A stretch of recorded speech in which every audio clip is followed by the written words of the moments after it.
ಇವತ್ತಿನ ದಿನ ನಾನು ಹಲಸಿನ ಹಣ್ಣನ್ನು ಉಪಯೋಗಿಸ್ಕೊಂಡು ಒಂದೊಳ್ಳೆ ಪಾಯಸ ಮಾಡ್ತಾ ಇದ್ದೀನಿ.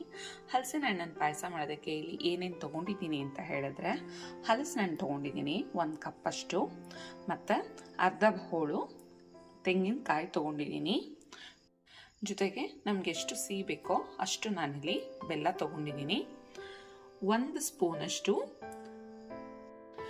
ಅಕ್ಕಿ, ಜೊತೆಗೆ 4 ಏಲಕ್ಕಿ ಮತ್ತು ಅರ್ಧ ಲೀಟ್ರಷ್ಟು ಹಾಲು ತೊಗೊಂಡಿದ್ದೀನಿ.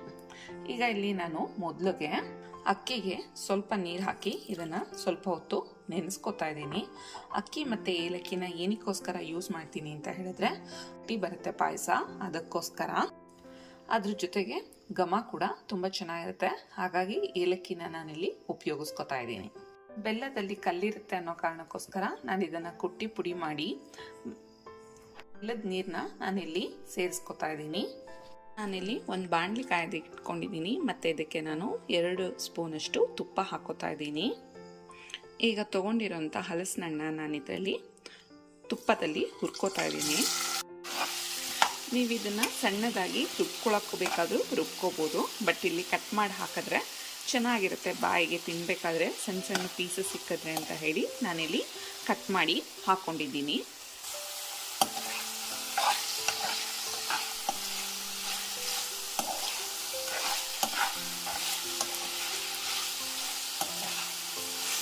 ಮಿಕ್ಸಿ ಜಾರ್ಗೆ ನಾನಿಲ್ಲಿ ಕಟ್ ಮಾಡಿ ಇಟ್ಕೊಂಡಿದ್ದಂಥ ಕಾಯಿ, ಜೊತೆಗೆ ನೆನೆಸಿಟ್ಟಿದ್ದಂಥ ಅಕ್ಕಿ ಮತ್ತು ಏಲಕ್ಕಿ, ಇದು ಮೂರನ್ನು ಸೇರಿಸಿ ಚೆನ್ನಾಗಿ ನಾನು ರುಬ್ಕೋತಾ ಇದ್ದೀನಿ.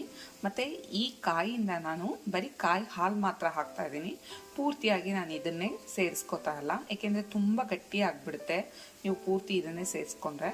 ಹಾಗಾಗಿ ಕಾಯಿ ಹಾಲು ಮಾತ್ರ ತೊಗೋತಾ ಇದ್ದೀನಿ. ಈಗ ಇದಾಗಿದೆ, ಹಾಗಾಗಿ ನಾನು ಇದ್ರ ಜೊತೆಗೆ ಬೆಲ್ಲದ ನೀರನ್ನ ಸೇರಿಸ್ಕೊತಾ ಇದ್ದೀನಿ.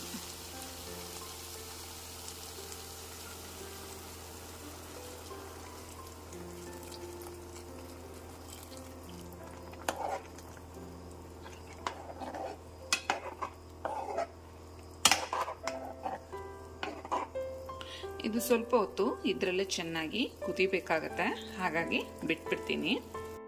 ಈಗ ಇಲ್ಲಿ ಕಾಯಿ ಹಾಲನ್ನ ನಾನು ರೆಡಿ ಮಾಡಿ ಇಟ್ಕೊಂಡಿದ್ದೀನಿ, ಮತ್ತು ಈ ಕಾಯಿ ಹಾಲನ್ನ ಇದ್ರ ಜೊತೆ ಸೇರಿಸ್ಕೊತಾ ಇದ್ದೀನಿ.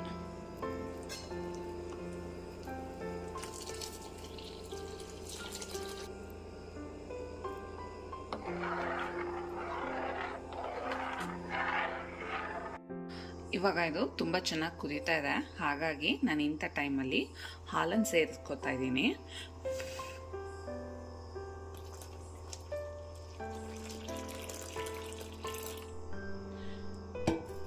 ನಾನಿದು 1 ಕುದಿ ಬಂದ ತಕ್ಷಣ ಇಲ್ಲಿ ಆಫ್ ಮಾಡ್ಕೋತಾ ಇದ್ದೀನಿ. ಈ ಪಾಯಸ ಈಗ ರೆಡಿಯಾಗಿದೆ, ಹಾಗಾಗಿ ನಾನು ಇದನ್ನು ಗ್ಯಾಸ್ ಆಫ್ ಮಾಡಿಕೊಂಡು ಸರ್ವಿಂಗ್ ಬೌಲ್ಗೆ ಹಾಕಿ ತೋರಿಸ್ತೀನಿ ಯಾವ ರೀತಿಯಾಗಿ ಬಂದಿದೆ ಅಂತ ಹೇಳಿ.